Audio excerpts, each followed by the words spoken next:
32장 전까지는 1장부터 39장까지 이사야서가 하나님의 심판인데, 이 심판은요 사실은 판결이란 말이고 맞아요.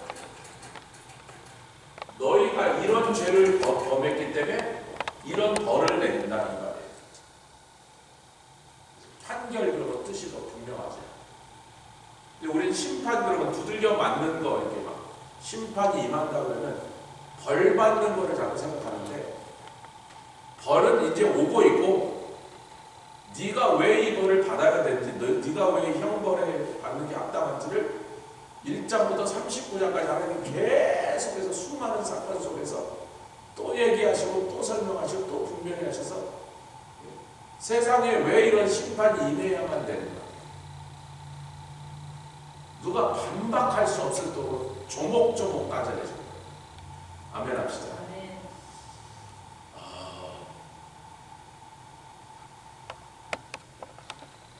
이제 이 심판의 얘기가 40장부터 갑자기 180도 확 돌아갔고, 하나님이 이 땅에 베푸실 회복에 대해서, 또 이스라엘의 회복에 대해서, 성도의 회복에 대해서 회복과 영광으로 갑자기 메시지가 바뀌는 거예요. 우리가 이제 31장까지 그렇게 왔는데 33장부터 35장이 갑자기 이 사이에 오리오라고 제가 표현했죠. 같은 양쪽에 이렇게 쿠키가 있으면 거기에 뭐 달콤한 뭐가 크림이 들어오듯이, 무슨 크림이든지 간에 32장부터 35장까지 하나님의 구원에 대해서 갑자기 이 구원이란 말이 확 떠오릅니다.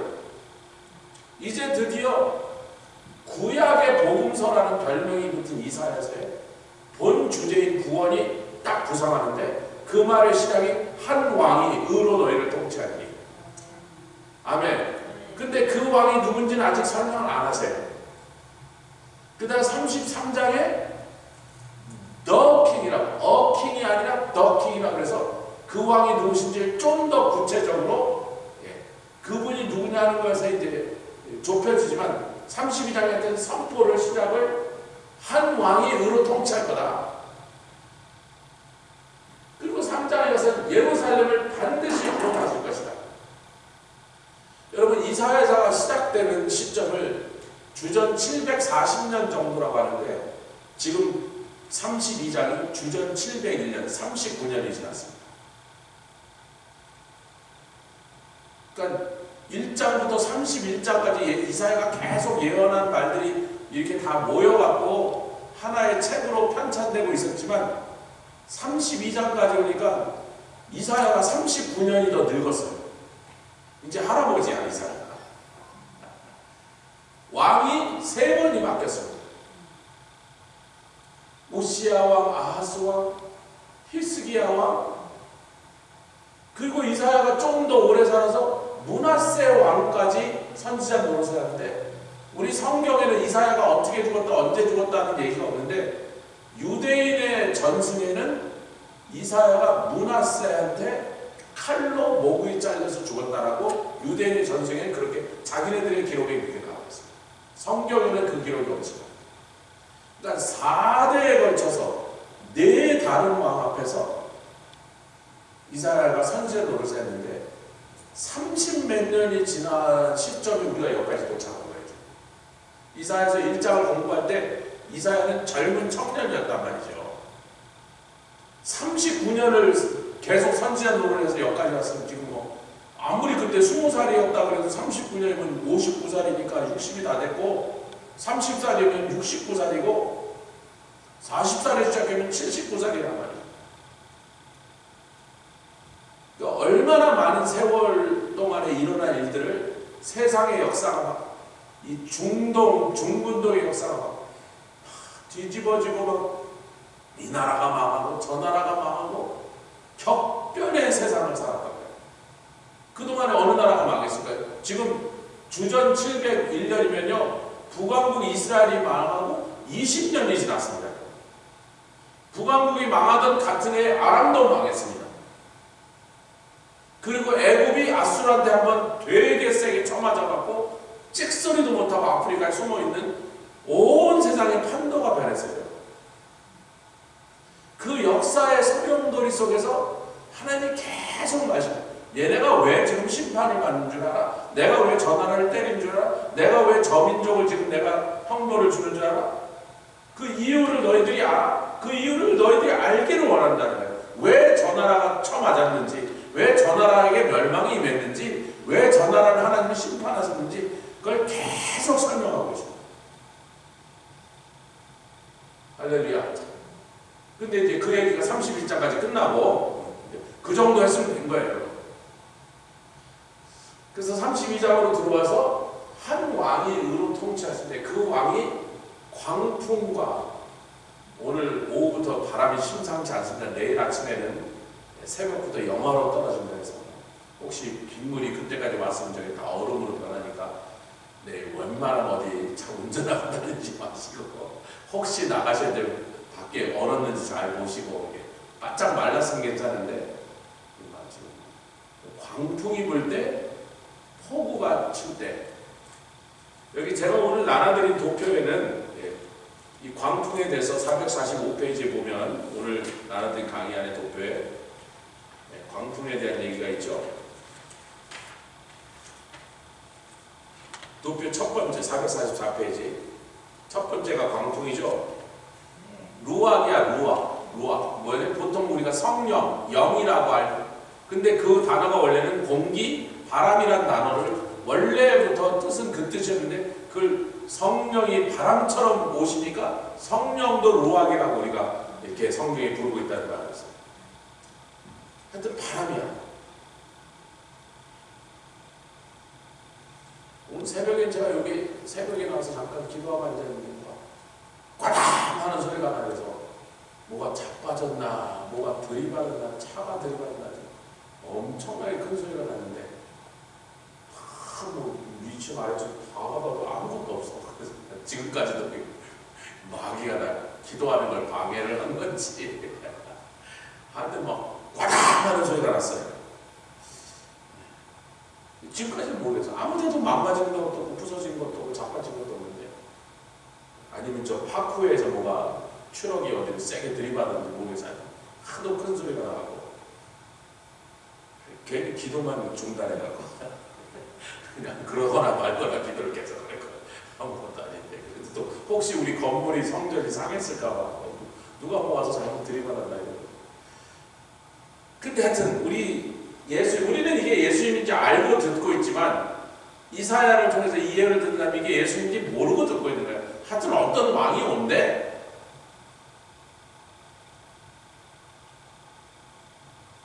근데 그분에게 피하는 자들은 보호하심을 받고 어떤 환경에서도 곤비한 땅에서도 가뭄에서도 시냇물 같은 공급을 받을 것이다. 보호 안 받고 공급은 프로텍션, 프로비전 끝이잖아요. 우리가 이 세상에서 하나님께 공급받고 보호하심 받으면 됐잖아요.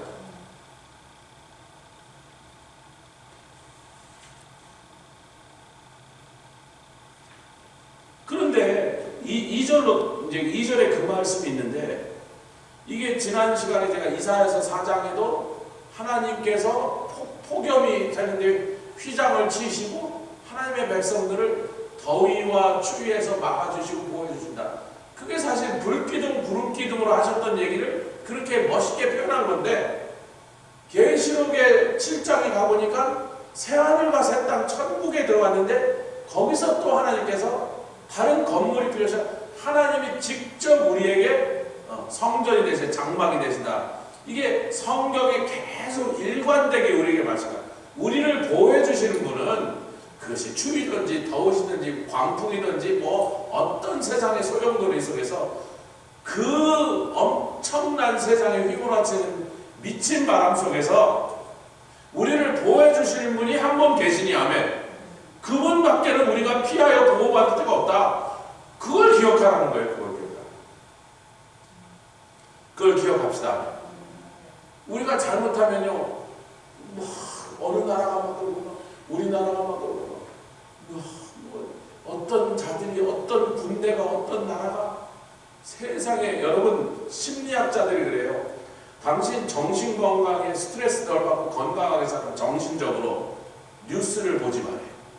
첫 번째, 뉴스를 보면 당신 정신 스트레스를 너무 받아서 정신 건강에 해롭다고. 암 걸릴 확률이 몇 배로 높아진대, 맨날 뉴스를 들으면. 아니, 목사들이 하는 말이, 심리학자들이 하는 말, 왜 자꾸 사람들이 스트레스 받고 디프레스 된다니까. 그런 사람들 중에서 거의 다 뉴스를 열심히 보는 사람들이. 참. 그 말은 무슨 뜻이죠? 세상에서 우리가 듣는 뉴스에는 우리 마음을 즐겁게 해주고 소망 있게 해주는 일이 거의 하나도 없다. 참 뭐 흉악한 일들만 사와. 그 흉악한 일이 진짜로 일어난 거예요. 안 일어난 게 일어났다고 보여주는 건 아니잖아요. 막 요즘 뭐 CCTV를 다 보이잖아요. 흉악한 일들. 그리고 세상에 막 하루하루 그 일들을 듣고 보면서 어디 평안을 찾을 수가 없어요.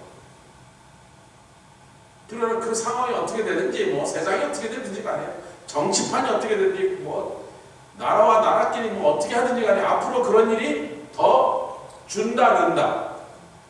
지금부터 점점 더 그런 일이 심해집니다. 하나님의 백성들에게 한 왕이 의로 통치하시니 그에게 피하면 산다는 거예요. 아멘. 이제 다음 주에는 우리 33장으로 갈 거니까 예루살렘에 하나님의 구원이 임한다. 34장에는 그럼에도 불구하고 심판받을 사람들이 있으니 누구냐? 그분을 안 믿은 사람들이에요. 여기는 지금 한 왕을 믿어라 어쩌라 하는 그 구체적인 얘기를 아직까지 꺼내지 않았지만 이제 글로 가는데, 한 왕이 오셨는데 어떤 사람들은 그분에게 피해서 보호함을 받고 공급함을 받는데, 그래서 그렇게 한 사람은 보는 자의 눈이 감기지 아니할 것이요. 아멘. 예수를 만난 사람은 영적인 눈이 떠서 진리를 이제 이해하게 되고 하나님의 음성을 듣게 되고, 아멘. 하나님의 뜻을 받아들이게 돼요. 왜? 영적인 눈이 떠서, 이야, 내가 세상에서 참 바보. 제가 요즘 저 이종영 목사님이란 분이 그 옛날에 가수죠. 저도 좀 그분 노래를 어렸을 때 좀 들었는데 캘리포니아에서 지금 목회를 잘하고 계시는데, 그분 노래 중에 제일 유명한 것 중에 하나가 몇 가지가 있는데 제가 뭐 다 불러드릴 필요 없거든요. 여러분 잘 아시죠? 난 참 바보처럼 살았군요.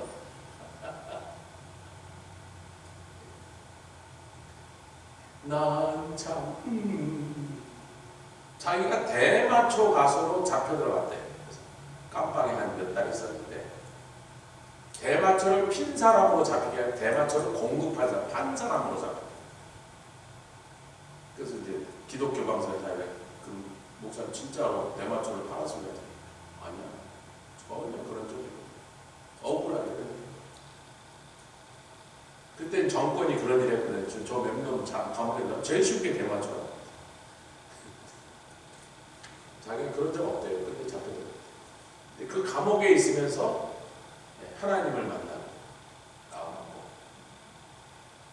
자기가 냈던 곡들이 너무나 히트를 계속해서 그 인쇄, 그 노래방에서 그 노래 한 번 들을 때마다 자기한테 몇십 원이 왔대요.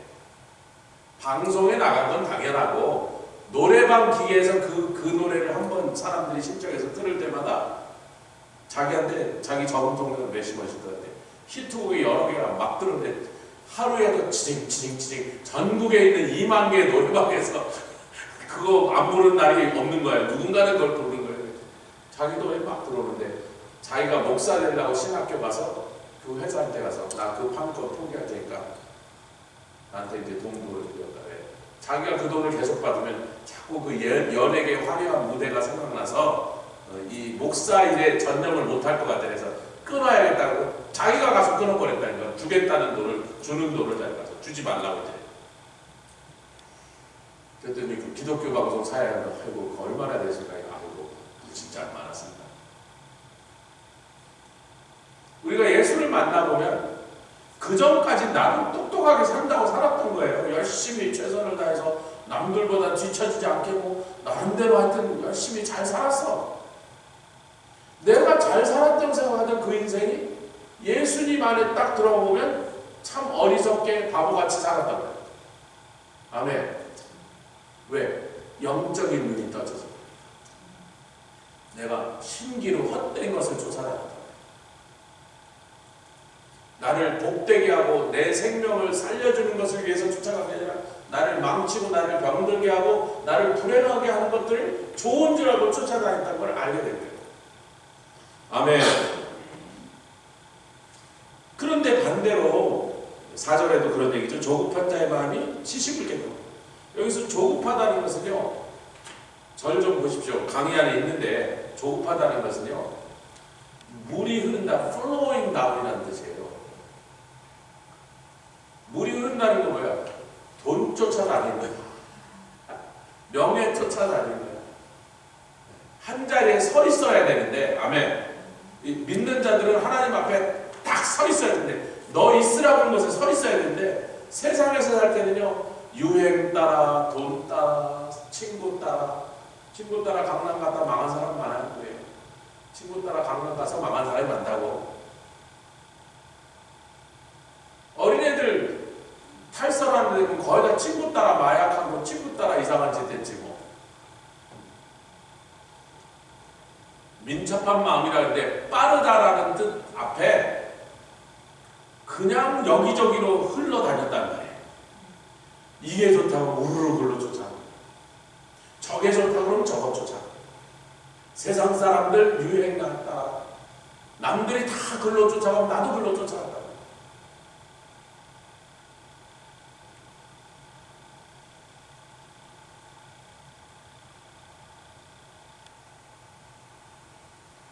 근데 여기서는 좋은 뜻으로 쓰였습니다. 어눌한 자가 민첩하여 말을 분명히 할 것이라. 여기서는 빠르다 그 뜻이에요.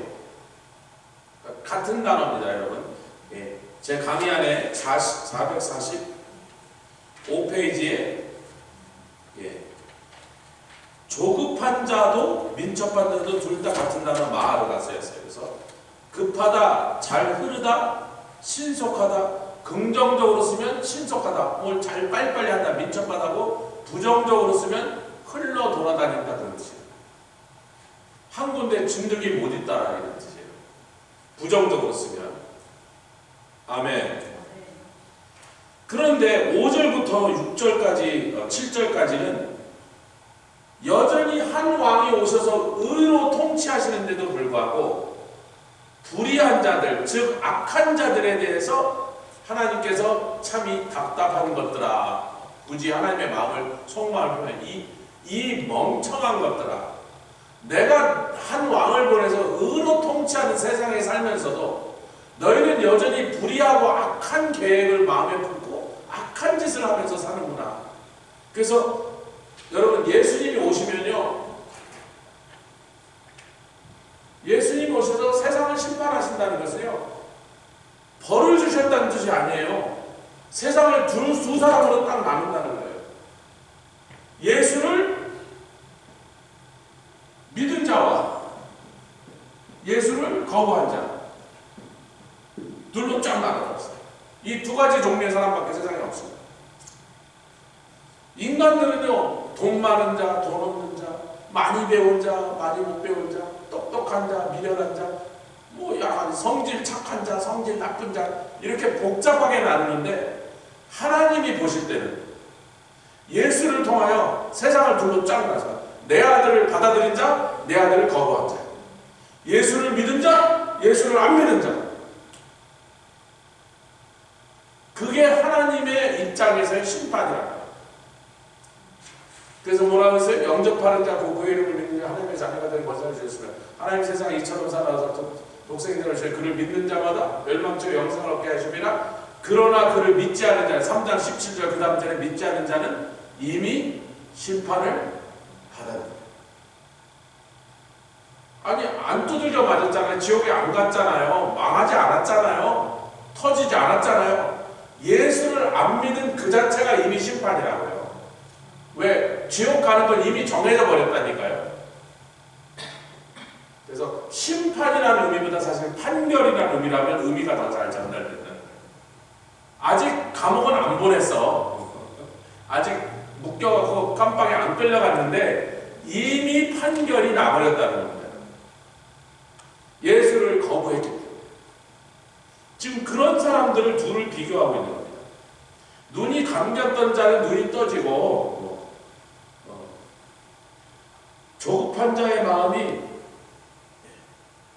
지식을 깨닫고 그래서 민첩하게 말을 분명히 할 수 있는 그 사람이 전하는 메시지가 세상 사람들이 이야 저 사람이 저렇게 지식이 많은 줄 몰라. 베드로와 요한을 향하여 뭐라 했어요? 그 갈릴리 어부들 좀 생선 잡고 먹던 여러분 생선을 잡는 사람이나 파는 사람이나 전부 다 사람들이 멸시합니다. 직업 중에 생선을 왜 늘 비린내가 나잖아. 근처에 오면 비린내가 나잖아. 생선 다룬 사람 일단 사회에서 제일 밑들어 봐요.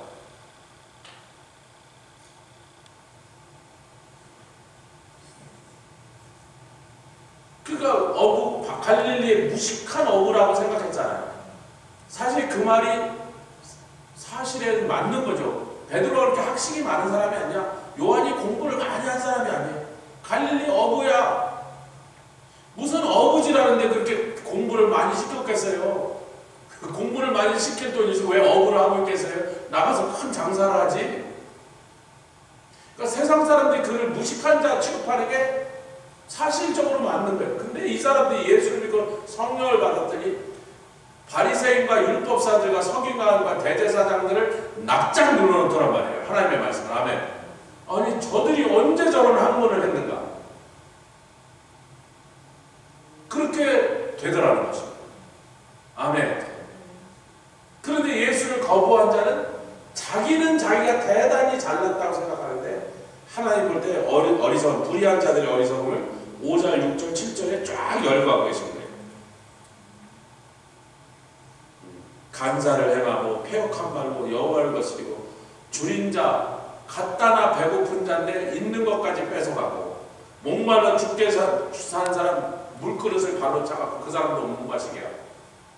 이게 바리새인들이 예수님한테 독사의 자식들아 네가 사람을 두루 다니면서 제자를 구해서 제자를 만들면 그 사람들을 천국에 못 들어가게 하고 지옥에 가는데 네 혼자 지옥에 가는 것도 좋겠어. 그 사람들까지 천국 못 들어가서 여러 사람을 지옥에 끌고 간다.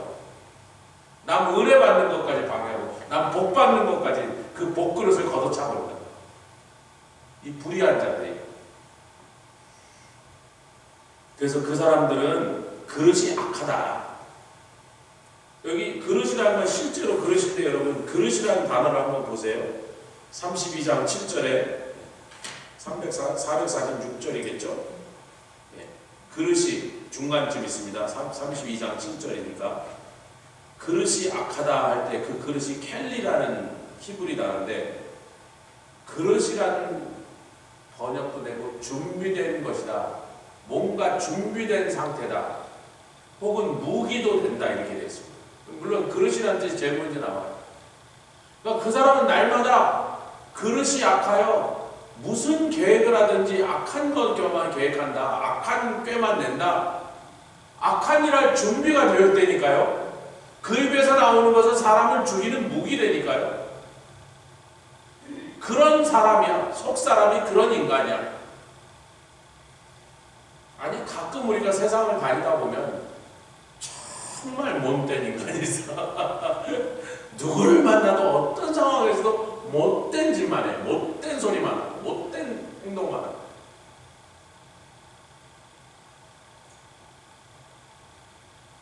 여기 말을 바르게 할지라도 그리하거니와 할 때요. 말을 바리할지라도 바로 할지라도 할 때 그 바로 할지 미시바 판결입니다.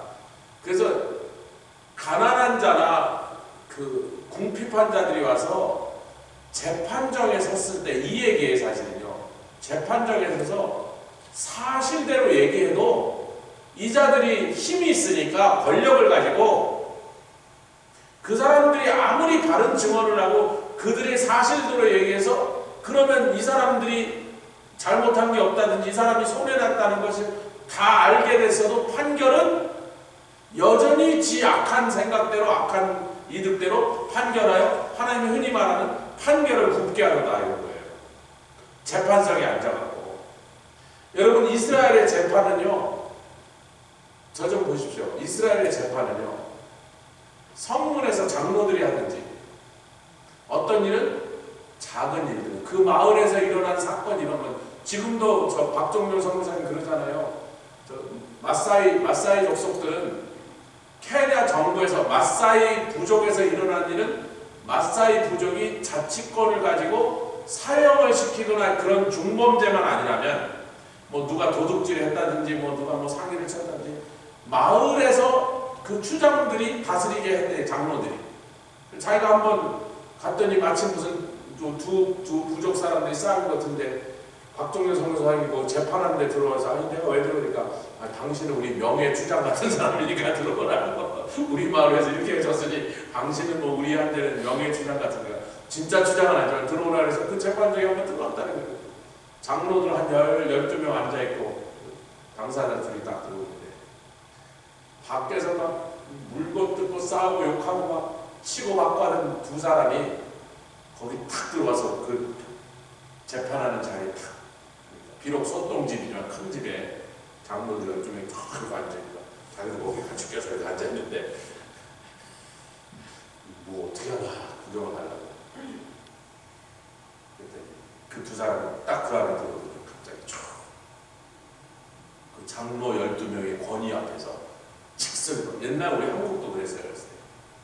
동네 어른들 몇 분 앉아있어요. 감히 젊은 사람들이 그 앞에서 설치지 못했어요. 함부로 그렇게 난동을 부리지 못했다.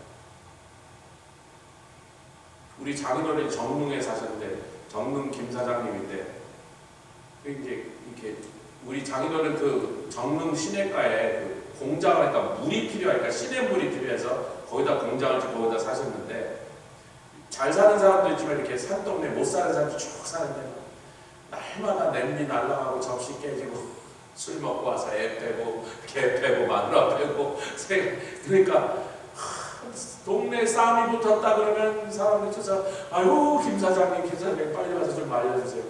아니 왜 나를 그러냐고. 사장님 요즘 사람들이 많으세요. 그 우리 장인을 툭 하면 쫓아가서 멱살 잡고 싸우고 막 머리끄다리 잡고 싸우는 사람들이 우리 장인에 가서 야 좀 그러지 말라고 하겠습니다.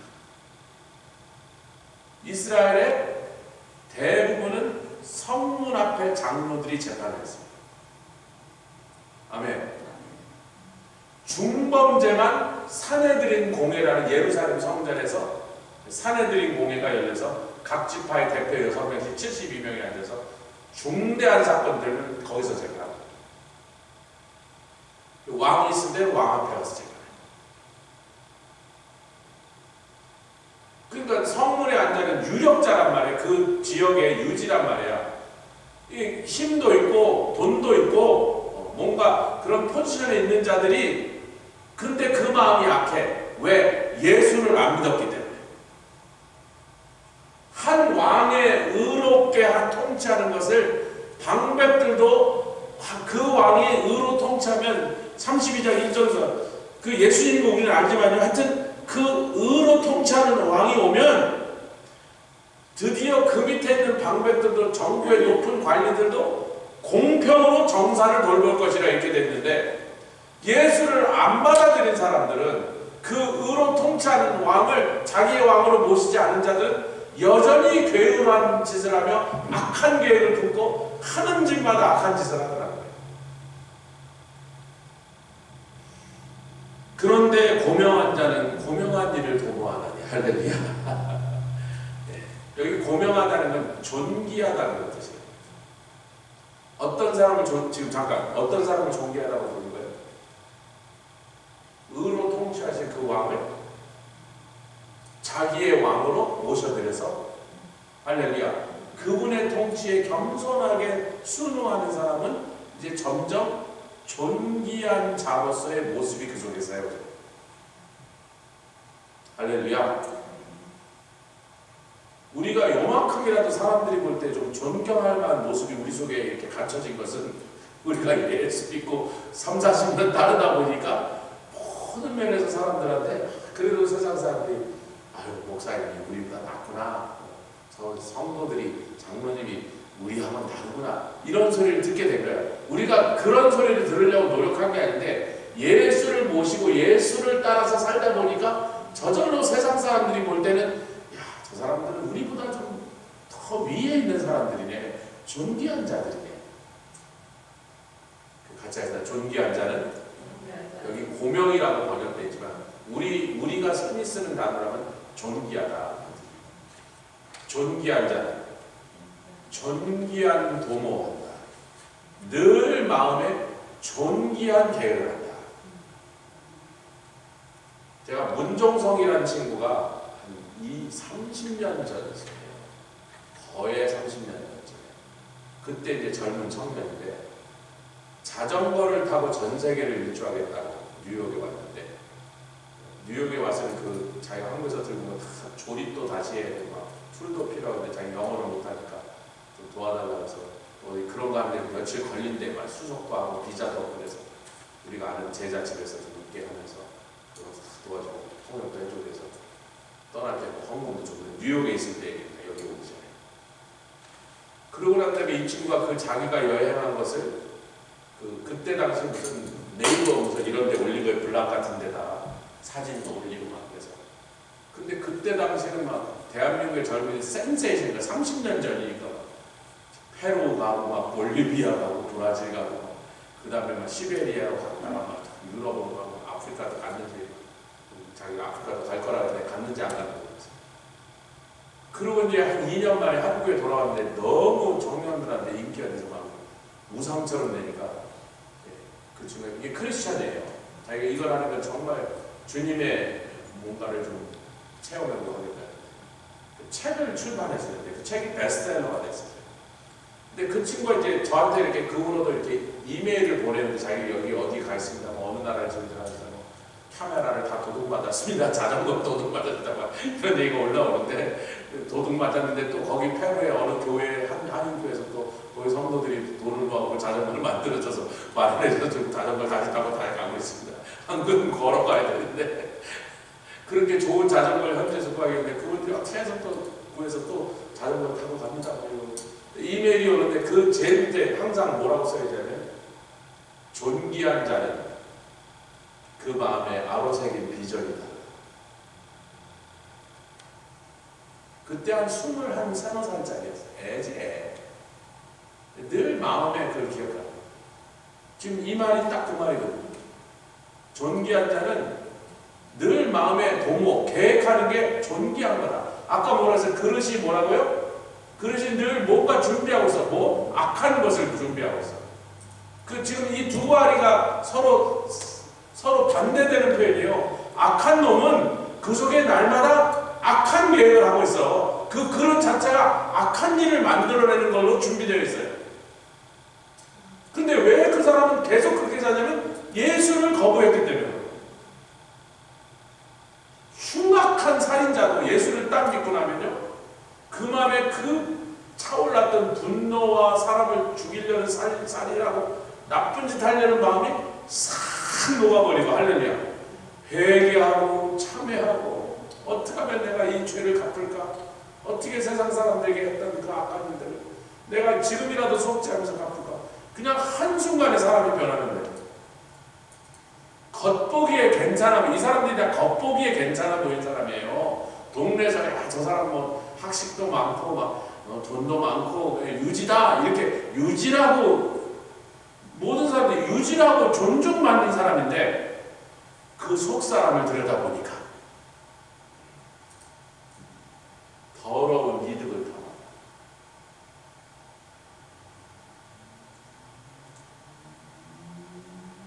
근데 이제 9절부터 15절까지에 갑자기 얘기가 바뀌면서 예루살렘에 살고 있는 사람들의 사는 모습을 지금 얘기하는 거예요. 지금 앞에서는 둘을 비교했죠.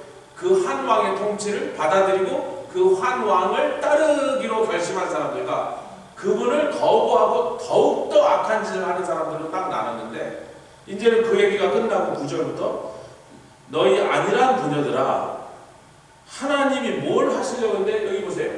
하나님의 심판이 임하려는데 언제 임하냐면 예루살렘에 1년이 채 안 돼서 그랬어요.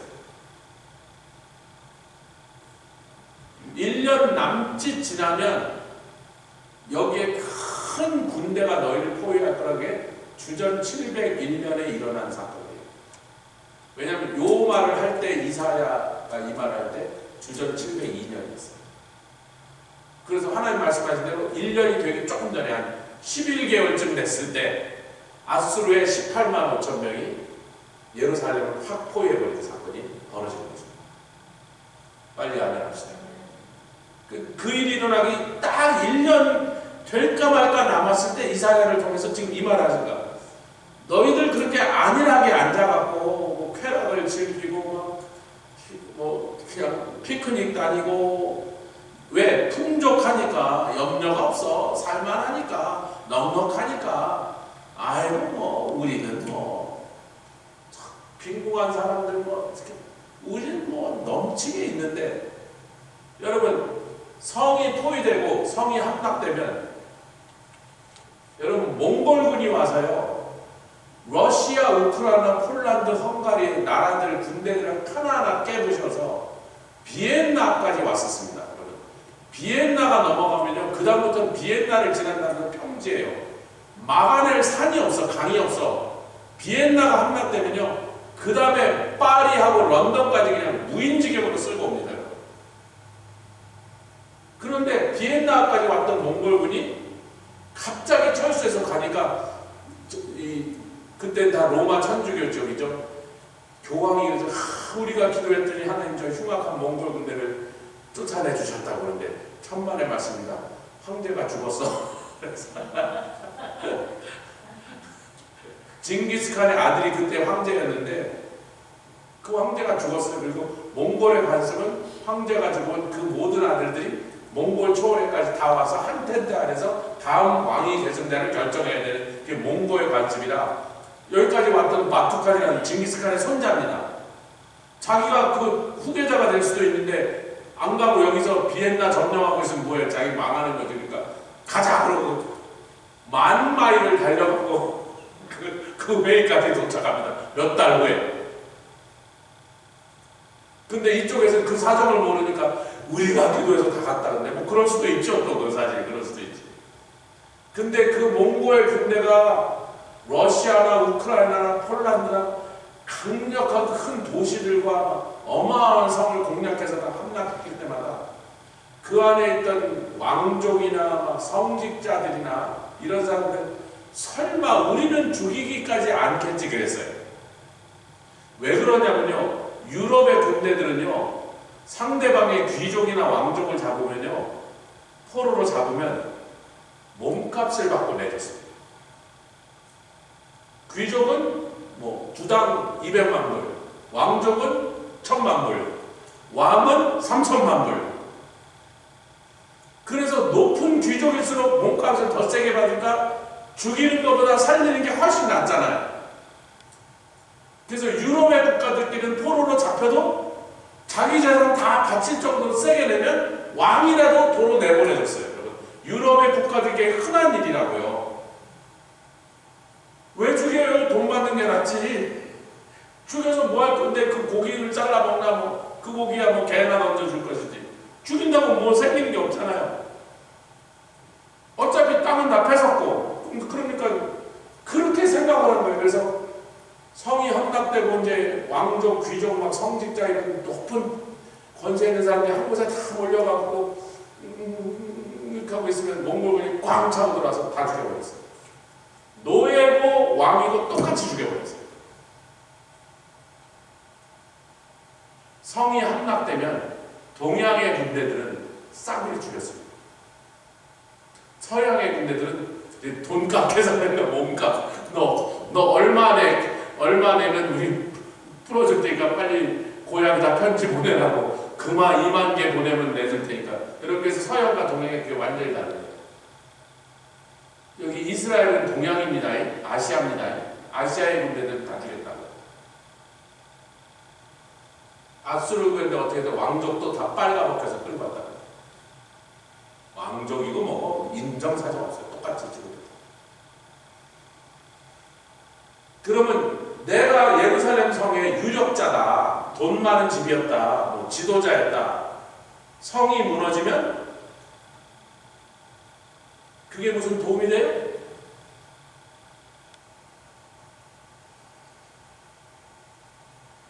그런데 이 사람들이 안일하게 염려 없이 지내다 보니까 하나님께서 11절 읽겠습니다. 시작.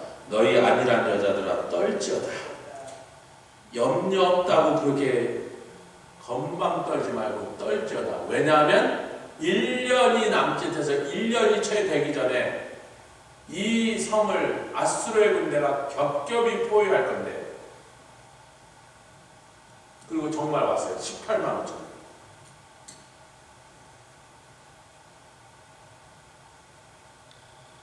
다 맞아 죽는 거야. 전부 죽는 거예요. 왕부터 하녀까지 노예까지 다 맞아, 개도 다 맞아 죽는 거예요. 바그다드가 함락된 다음에 그 바그다드를 여행한 유명한 역사인데 개도 다 죽였어요. 술탄 왕이죠. 노스당시 술탄은요 말발굽으로 밟아 죽여버렸어요. 터뜨려 죽였어요. 그 모든 가족. 당시 바그다드가 세계에서 제일 큰 도시였습니다.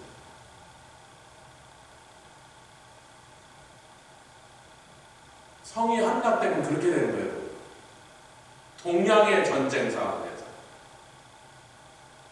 하나님입니다.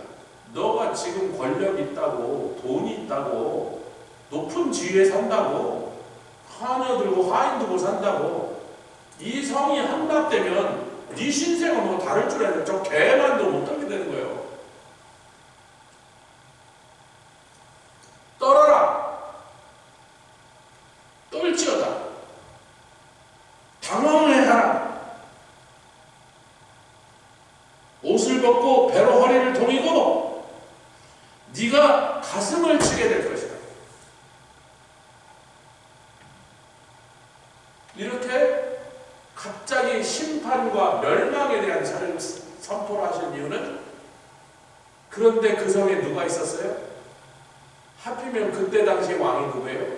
옛날에 우시아 왕, 아하스 왕 하다가 그 세월이 30몇 년 지났더니 그 사람들 다 가고, 지금 의로운 하나님 앞에 경건한 왕 히스기야 같으면 그 시간에 그 자리에 왕으로서 그 예루살렘 성에 있었던 거예요.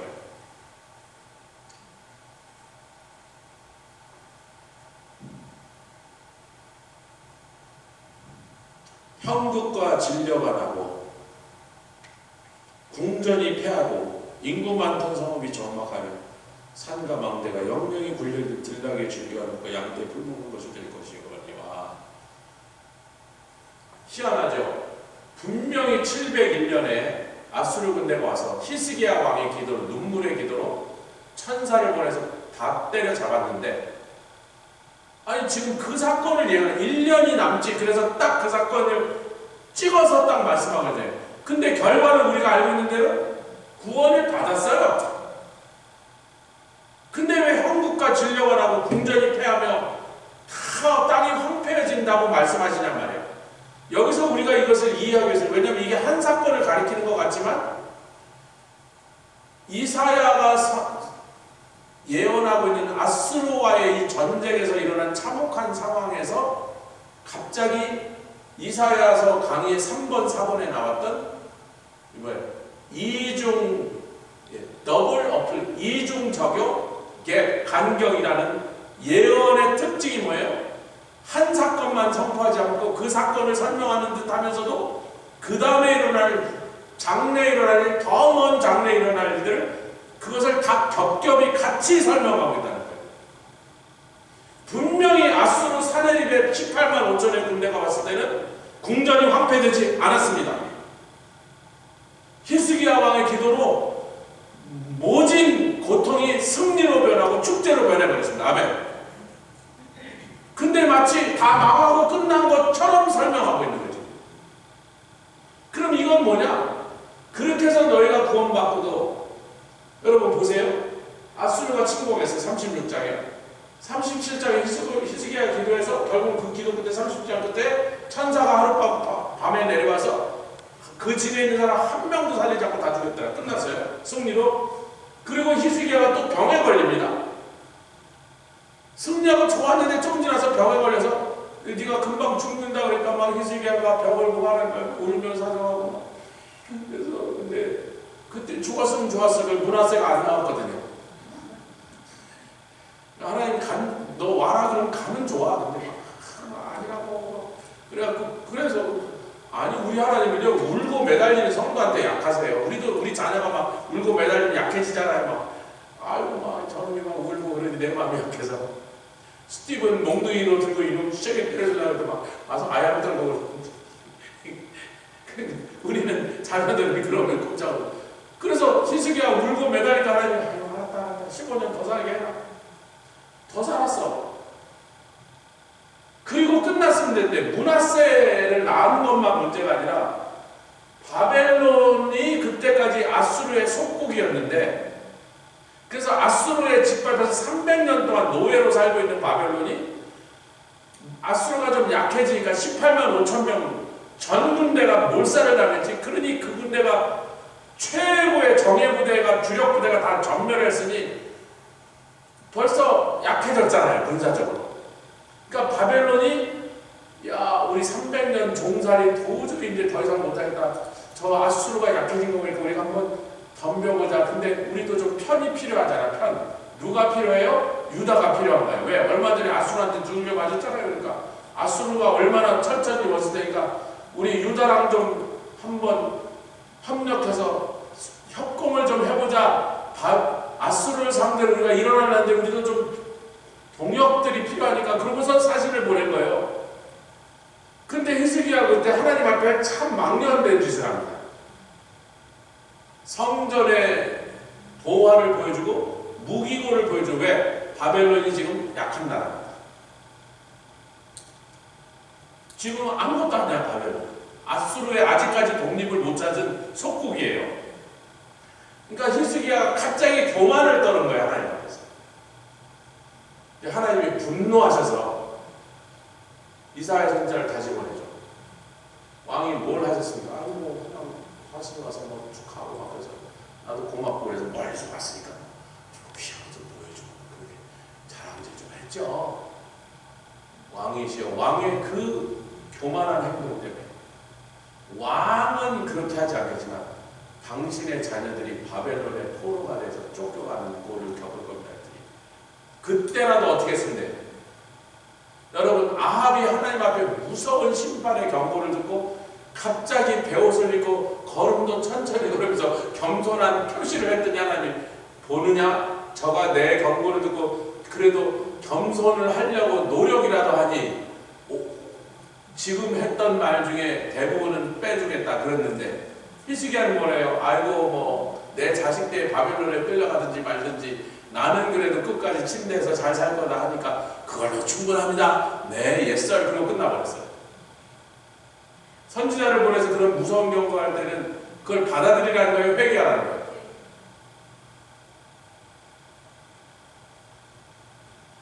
그래서 여러분 아수르의 침공이 핵심이 아니고 바벨론의 침공으로 오히려 유다는 아수르한테 멸망하지 않고 엉뚱한 바벨론한테 멸망을 해버립니다. 히스기야가 한 짓 때문에 그래요.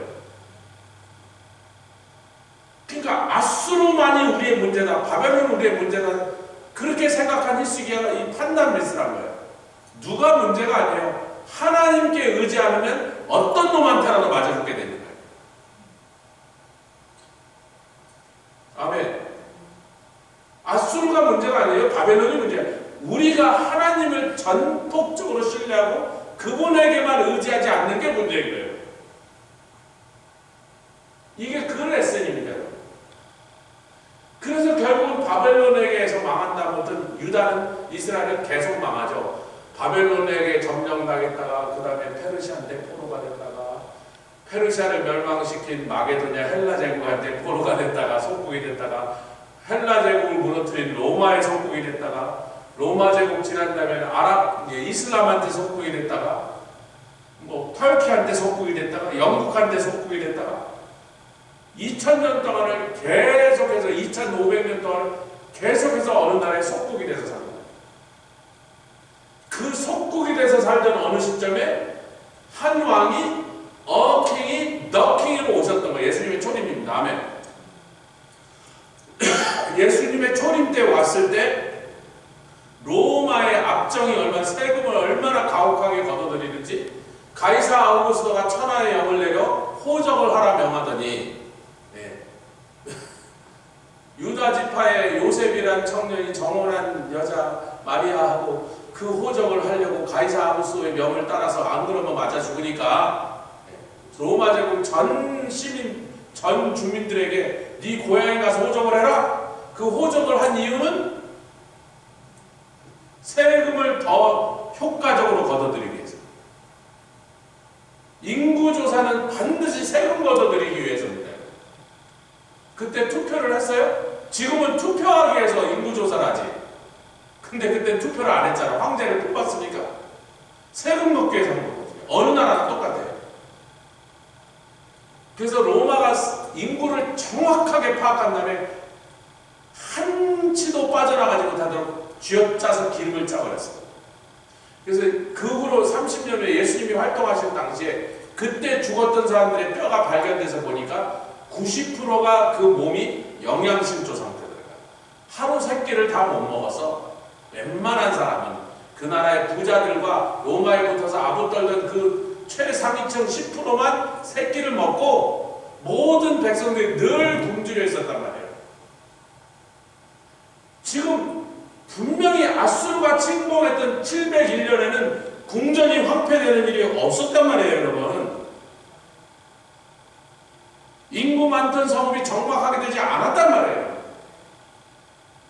근데 이 상태가 이중 적용과 갭 디얼이라고 하는 이게 시간을 건너뛰어서 예언의 효력이 그 미래에 일어나는 사건을 또 비추고 있다 그래서 예수님의 초림 때를 비추고 있었던 것입니다. 아멘. 왜냐하면 예수님의 초림 때를 비추고 나서 바로 필경은 위에서부터 성신을 부어주시리니 할렐루야. 근데 그 성신은 가짜였어요. 이른비 사건이에요.